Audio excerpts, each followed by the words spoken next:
Shalom shalom nagaan waaqayyoo kan abbaa kan ilmaa kan hafuura qulqulluu sada waaqayyo tokko bakka isin jirtanitti isiniif abaayatu jecha guyyaa irraa oduu gammachiisaa addaa tokko qabadhee isiniif dhufeera.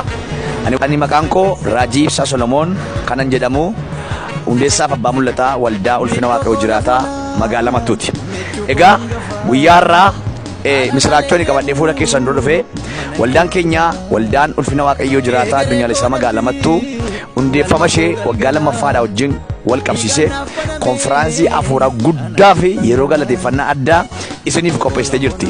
Guyyoonni sagantaa kanaa onkoloolessa 29 hanga sadaasa tokkootti yommuu ta'u, sagantaa gidduu kana irratti ulfinni waaqayyoo ni mul'ata, sagalee waaqayyoo ni lallabama, faarfannaadhaan Kiristoosiin ni waaqeffannaa, namootaaf dhukkubaaf rakkina adda addaa qabanii fi hiikamsi addaa ni ta'a.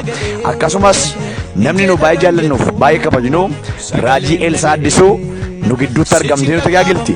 Obboleessi keenya faarfataan jaallatamaa Waaqoo Garramuus akkasuma nu gidduutti argamee waaqayyoon waaqessina.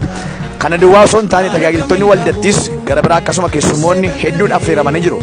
Kanaafis isinis dhuftanii guyyaa gammachuu kanaa akka nu wajjin hirmaattan kabajaaf jaalala waaqayyoon isiniin nan affeera. Dubbii waaqayyoo keessaa iddoo tokko isin dubbisaa faarfannaa 34 lakkoofsa dheeraa akkasidha. Anaa wajjin guddina waaqayyoo odeessaa, kottaa walii wajjinis maqaa isaa ol hin kaafnaa'edha. Gidduun kuni biyya kana keessatti yeroo itti maqaa waaqayyoo ol kaafnudha. Namoonni hundumtuu affeeramtaniittu kottaa nu wajjiniin eebba waaqayyoo nuuf qopheessa. Kanaaf guyyaa gammachuu keenyaa kana hirmaadhaa isiniin jenna. Nagaan waaqayyoo isinii wajjin haa ta'u. Shaaloom, eebbifamaa.